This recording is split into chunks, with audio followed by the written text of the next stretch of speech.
I can tell you the exact moment Kody Brown lost his daughter. What I cannot tell you is whether he even knows it happened. There is a moment on camera, documented, time-stamped, sitting inside the actual footage of Sister Wives for anyone willing to look closely enough. A moment where Kody Brown is told directly, clearly, without ambiguity, that his relationship with Christine's children is deteriorating. And his response is a smirk, a redirect, a pivot back to his own feelings about the situation. That moment is the precise second he lost Truly Brown. Not the divorce, not the move, not the arguments. That moment. And in the years since, he has never once acknowledged that it occurred. If you are new to this channel, welcome. SisterWives Crew is where we go deeper than the episodes, past the edits, and into the patterns that TLC doesn't have the courage to name on screen. If this is your first video here, hit like, subscribe right now, and turn on notifications. Because what we do here is not recap, it's analysis. And today's analysis is going to stay with you. Let's go back to the beginning, because to understand what was lost, you have to understand what was supposed to exist. Christine Brown did not name her youngest daughter Truly by accident. That name was a declaration. Truly Brown. Truly loved. Truly wanted. Truly cherished. Christine has said in interviews, in confessionals, across multiple seasons, that Truly was the joy of the family. The youngest. The one who arrived at a time when Christine was already weathering years of a complicated plural marriage, already absorbing the emotional weight of a family structure that distributed its husband unevenly. And yet Truly came, and Christine held her like a gift. She called her that, a gift. Kody in those early seasons was present in the way that Kody was always somewhat present, enthusiastic in bursts, performing fatherhood in front of the cameras with a warmth that read as genuine, because it probably was. At least in those specific moments. There are clips of Kody with young Truly that are not manufactured. The softness is real. The connection was real. This is important to say, not to defend him, but to make what came next land the way it deserves to land. Because what makes this story devastating is not that Kody never cared. It is that he cared enough to be present at the beginning, and then chose, gradually, systematically, to become absent. That choice has a name.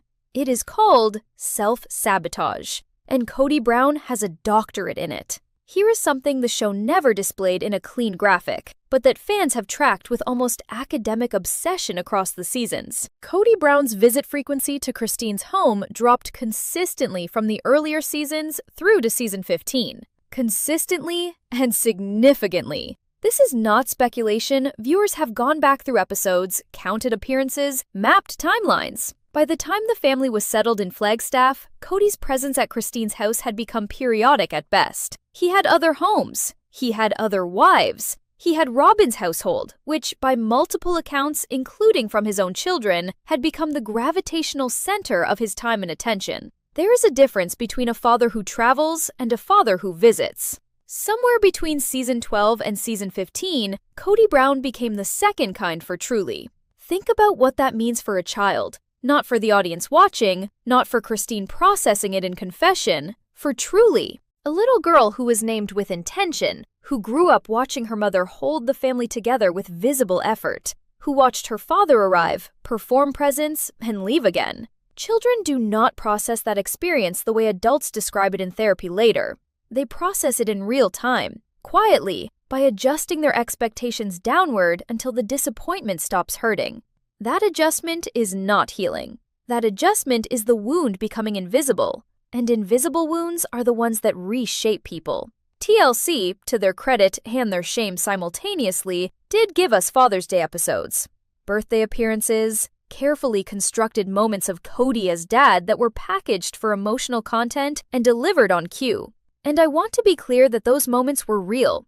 He showed up. He smiled. He held his kids and said the right things. And the cameras captured it, and it aired, and audiences felt something watching it. But here is the editorial reality of a show like Sister Wives. What you see in an episode represents a fraction of the days that actually passed. The gaps between those curated moments, the ordinary Tuesdays, the school pickup days, the nights when a kid has a nightmare, the afternoons when a daughter just wants her father to sit next to her and watch something stupid on television, those gaps were not shown.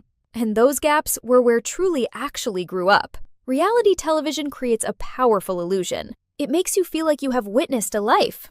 You have not. You have witnessed the selected highlights of a life, arranged to create a narrative arc that serves the show. And when the life being selected and highlighted belongs to a child, the gap between the broadcast reality and the actual reality becomes something genuinely serious.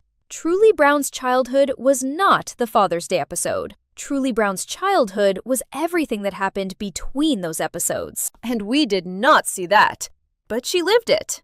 Now we arrive at the moment I mentioned at the very beginning. The moment I said was documented, time-stamped, the precise second everything became irreversible. Christine confronts Kody.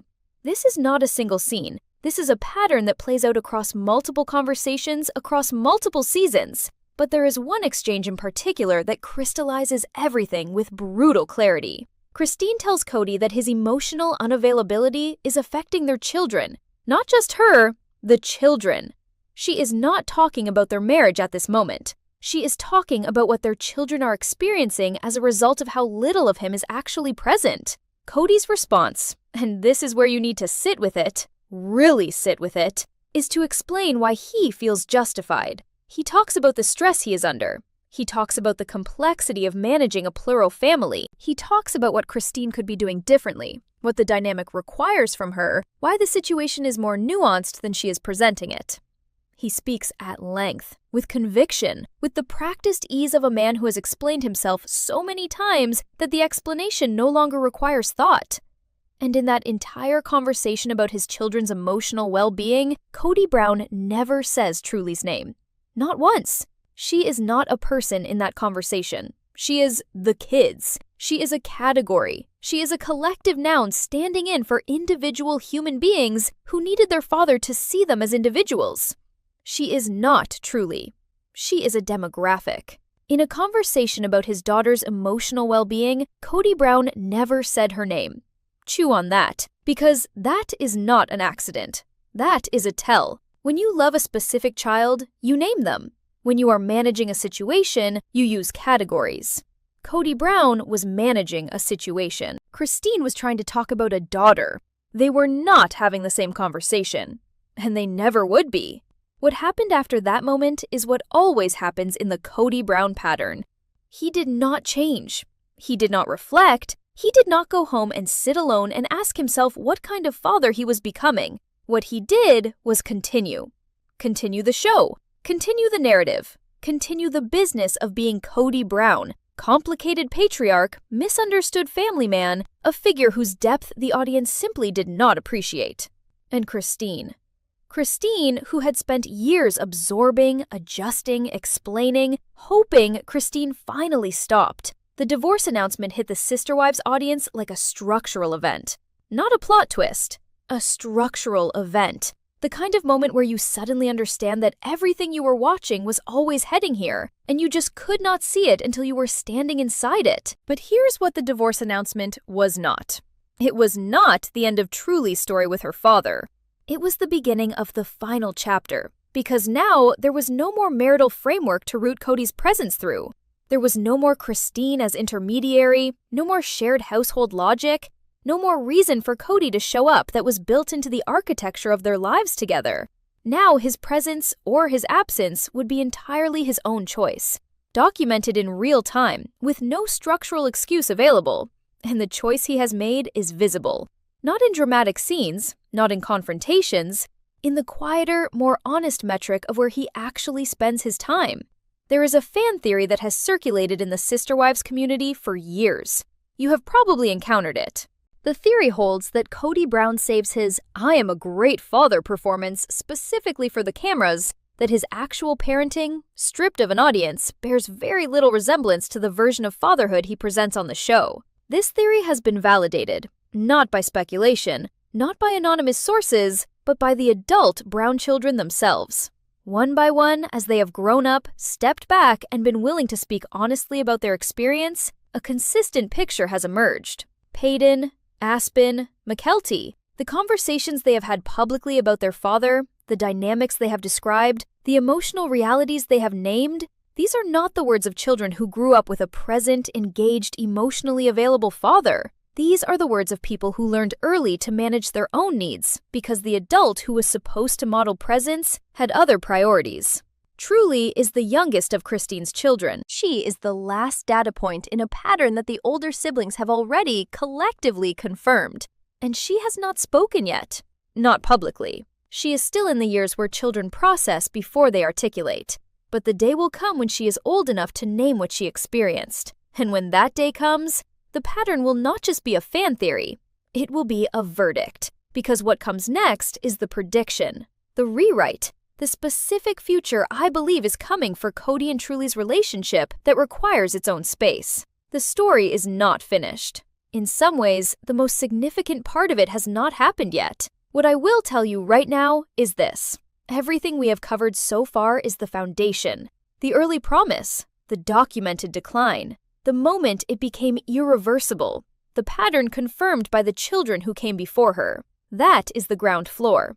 Part 2 is the tower, and the view from the top of it is going to change how you see this entire story. There's a specific mechanics to how Kody Brown handles estrangement. It is not random, it is not chaotic. It follows a pattern so consistent, so replicable across relationships, that at this point, it functions less like behavior and more like a system.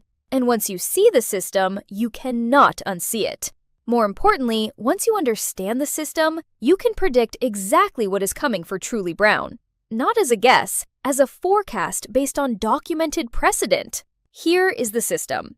Phase 1 is denial. When a relationship in Kody's life begins to deteriorate, when a child pulls back, when a wife disengages, when the gap between his self-image and reality becomes too wide to ignore, Kody's first move is to reframe the deterioration as someone else's choice. He is not absent, he is being pushed away. He is not emotionally unavailable, he is being rejected by people who have decided, for their own complicated reasons, not to accept what he is offering. This reframe is critical because it preserves the narrative. It keeps him in the role of the misunderstood giver rather than the documented withholder. Phase 2 is minimization. Once the denial becomes publicly untenable, once the children are speaking, once the timeline is too clear, once the audience has seen enough episodes to do their own math, Kody shifts from "this isn't happening" to "this isn't as significant as people are making it." The relationship with his older children becomes complicated rather than broken. The estrangement becomes a season rather than a conclusion. The distance becomes something that both parties bear responsibility for, distributed evenly across everyone involved, with no particular weight assigned to the father who was a periodic visitor in his own children's lives. Phase 3. And this is the one I need you to mark, because this is the one that is coming for Truly, specifically, is the public rehabilitation gesture. When Kody's image requires repair, when a new project is on the horizon, when the narrative needs a redemption arc to stay compelling, Kody Brown makes a move. A public move. An interview. A social media post. A moment carefully constructed to signal that the relationship is not what the critics claimed. That healing is occurring. That the story is more nuanced than the audience understood. These gestures are timed. They are not spontaneous eruptions of genuine reconnection. They are strategic deployments of emotional content, and they are deployed when they serve a purpose beyond the relationship itself. Mark this timestamp. Kody Brown will make a public move toward Truly not because he is finally ready to be her father, but because he needs the narrative. And she will be old enough to know the difference. I want to dwell on that last sentence for a moment, because the age piece is not a minor detail. It is the entire stakes of what is coming. Truly Brown is young right now, young enough that the public dimension of this story has not yet required her participation. She is living her life with Christine, with Dayton, in a household that by all accounts is warmer, more present, more emotionally honest than the plural family structure ever managed to be. She is growing up in a home where she is seen, where she is named, where she is not a demographic, but a person with a specific name that her mother chose with intention.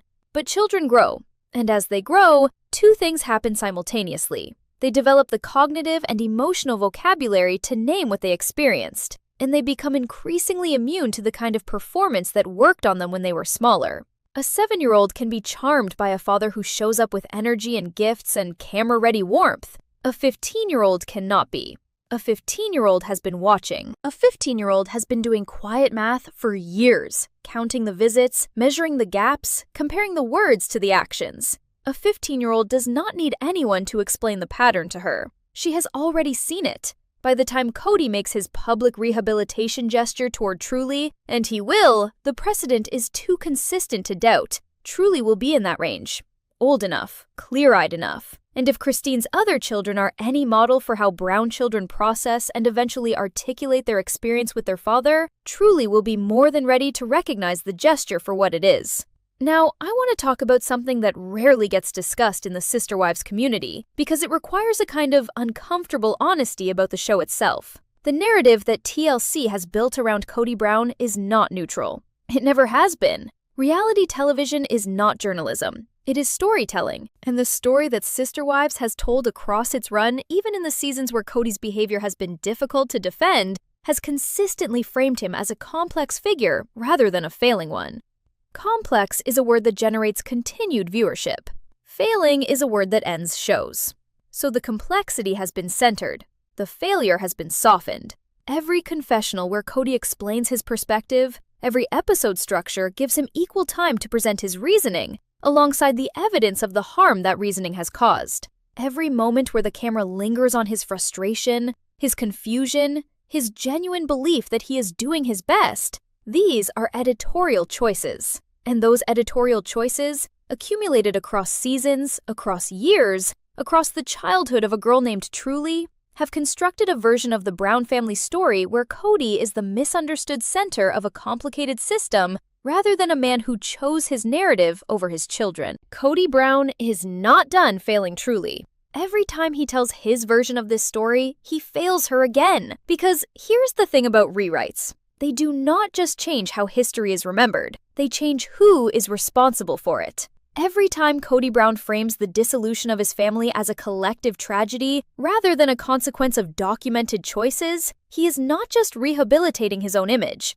He is quietly, systematically erasing the experience of every child who lived through those choices. He is replacing their reality with his narrative. He is telling them, not with words, but with the continued performance of victimhood, that what they felt was not the truth. His story is the truth. Their experience was a misunderstanding. That is a particular kind of cruelty. It does not require raised voices or visible harm. It operates in the space between the official story and the actual one. And for a child who is still young enough that the adults in her life control the official story, it is nearly invisible. But it is happening. It has been happening, and it will keep happening until Truly is old enough to write her own version. Let me tell you the prediction that I believe is the most quietly devastating part of this entire story. Not the public gesture, not image rehabilitation, not the rewrite. Those are all dramatic. Those are all things that can be watched and analyzed and discussed. The most devastating prediction is the one that contains no drama at all. Truly Brown will not have a falling out with Kody Brown. She will not make a public statement. She will not have a filmed confrontation. She will not become a headline. What she will do, what I believe with near certainty she is already in the process of doing, is simply outgrow him.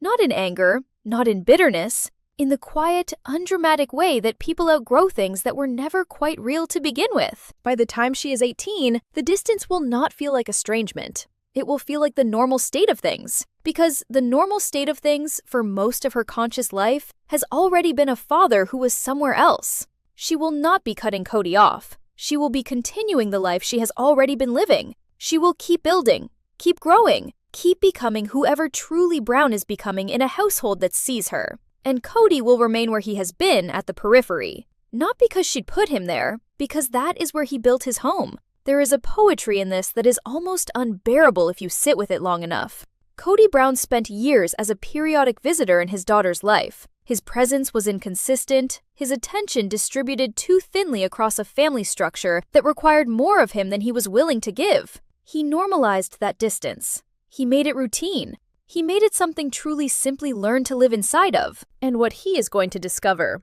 what he may already be beginning to understand at the edges, is that distance, when it is normalized long enough, stops feeling like loss and starts feeling like geography.